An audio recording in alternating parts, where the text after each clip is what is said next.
오마이뉴스 기사 있잖아요. 그거 좀 쭉 띄워주세요. 자, 이제 오마이뉴스가 10월 11일이면은 뭐 한 일주일 정도 됐네요.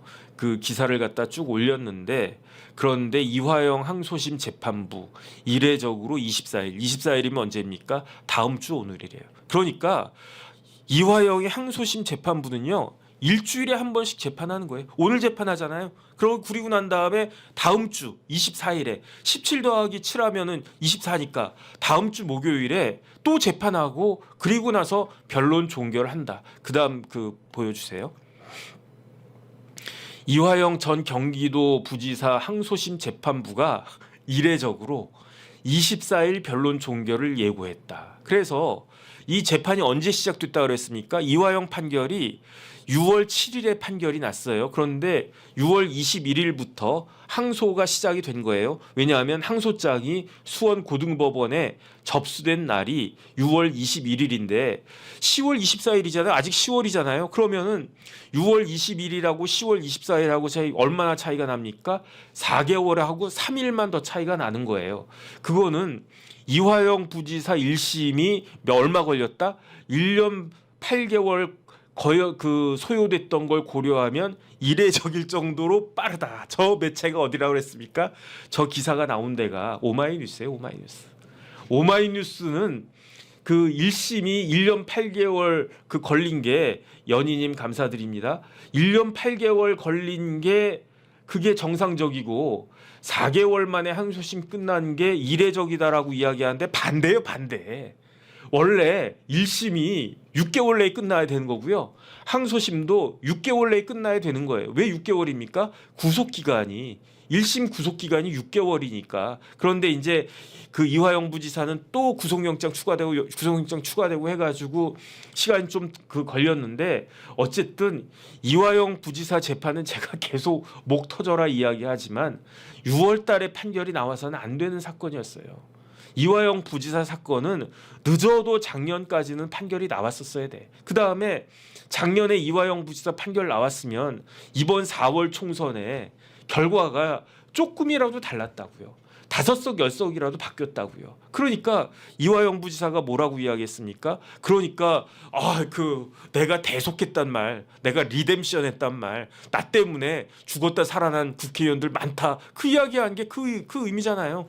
그러니까 그때 이제 찾아갔던 국회의원들 뭐라고 그랬습니까? 하하하 웃었다는 거지. 그러니까 이화영 부지사는 얼마 전에 무슨 청문회 나왔던데 겉으로는 멀쑥해 보여도 속은 바짝바짝 탈 것이다. 다시 한번 그 기사 띄워주세요.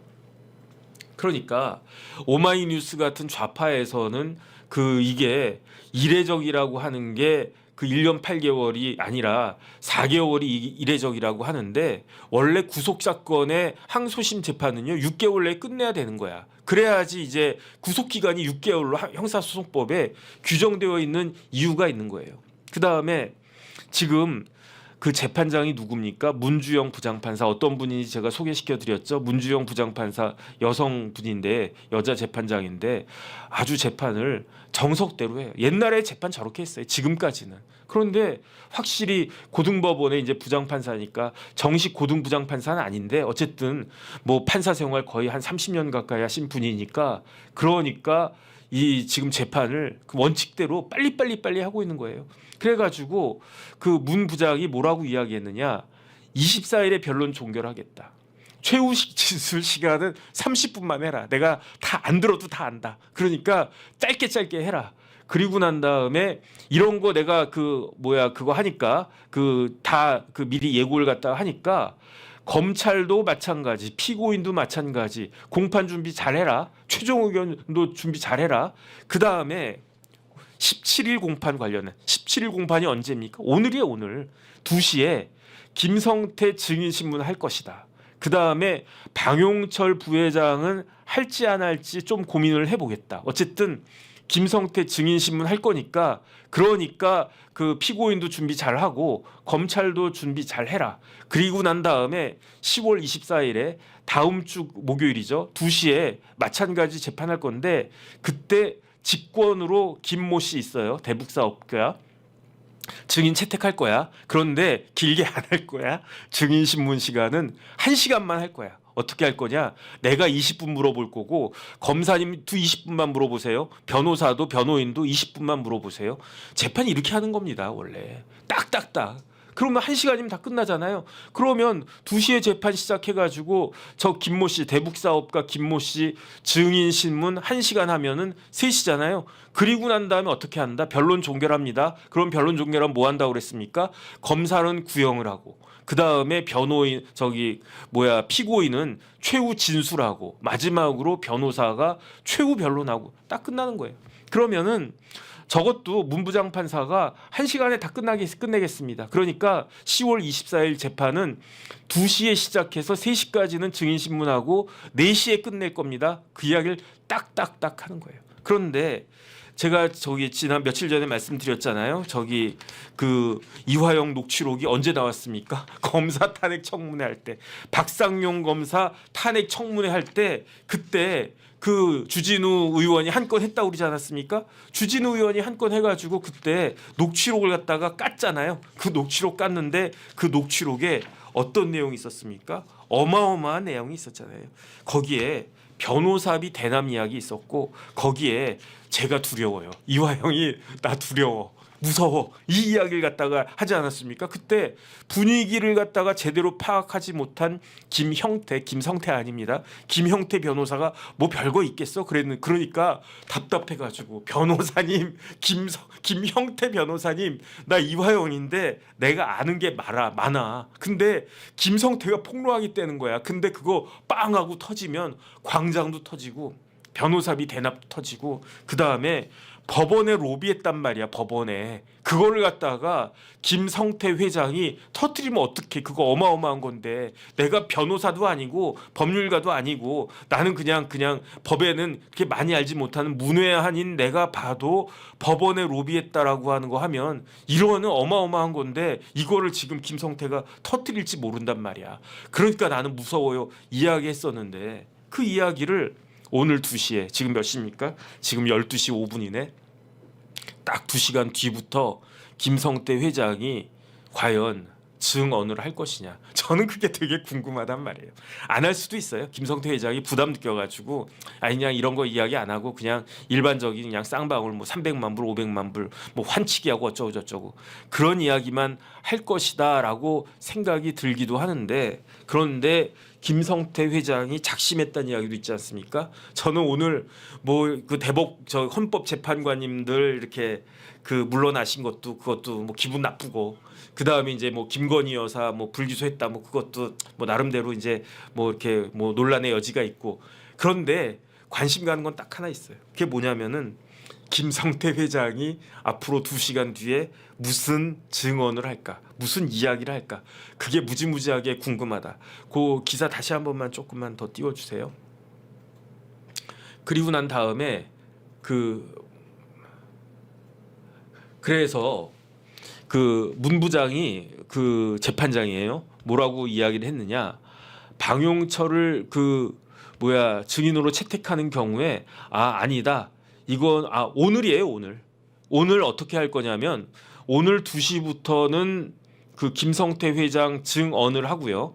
그 다음에 방용철 부회장을 증인으로 채택할지 안 할지는 모르겠는데 만약에 오늘 김성태 회장이 증언을 길게 한다라고 하면은 방용철 증인으로 채택이 안 될 수도 있을 것 같고 그런데 방용철 증인은 저 때는 아마 그거 안 나왔을 때예요. 저게 10월 11일인가 그랬으니까 저 때는 아마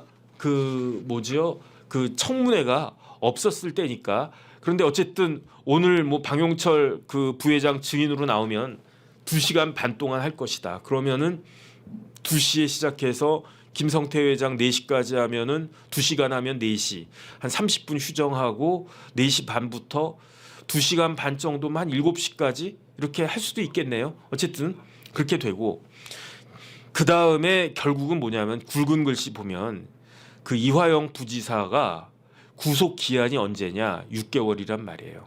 구속 기간 내에 재판부가 선고할 것이다. 조금 전에 말씀드렸습니다. 언제부터 기산합니까? 6월 21일부터. 그러면 늦어도 12월 21일까지는 이화영 부지사에 대한 판결 선고가 나오는 건데 이화영 부지사에 대한 판결 선고가 나오는 게 중요하지만 지금 민주당 뭐 하고 있습니까? 무슨 더민주 무슨 그런 데에서 신진우 부장판사 잡아라 그러면서 뭐 온갖 비난을 갖다가 뭐 서명 받고 뭐 그러지 않습니까? 그런데 중요한 건 뭐냐면요. 올해가 가기 전에 이화영 부지사에 대한 판결 선고가 빠르면 11월에 나올 거고요. 늦어도 12월까지 나올 건데 그렇게 되면 뭐냐? 신진우 부장판사 1심 판사였어요. 그런데 1심 판사 잘못됐다. 지금 그러니까 뭐 그런 사람이 신진우 같은 사람이 이재명 대표 하면 안 된다. 재판하면 안 된다. 지금 계속 그러고 있지 않습니까? 그런데 문주영 부장판사가 이끄는 수원고등법원 형사 1부에서 이화영 유죄다라고 딱 하면 그럼 어떡할 건데? 그러면 신진우가 잘못한 건가? 아니잖아요. 신진우 부장판사는 제대로 판결을 했다고 그 위에 상급심인 수원고등법원에서 확인을 해주는 거니까. 그러면 할 말이 있을까요? 저는 어쨌든 그런 생각이 들고요. 그래서 지금 뭐 여러 가지 재판이 늦어지고 있고 답답하고 막 그런데 어쨌든 지난번에도 말씀드렸지만 조희대 대법원장이 재판 빨리빨리 해라. 공정한 것도 중요하지만 신속하게 해야 된다. 이렇게 말씀을 갖다 하셨고 이 말씀을 하시기도 전에 문주영 부장판사는 지금같이 재판을 아주 그냥 깔끔하게 시간까지 딱딱딱 정해가지고 20분 넘어가면 자를 거예요 아마 그냥 칼같이.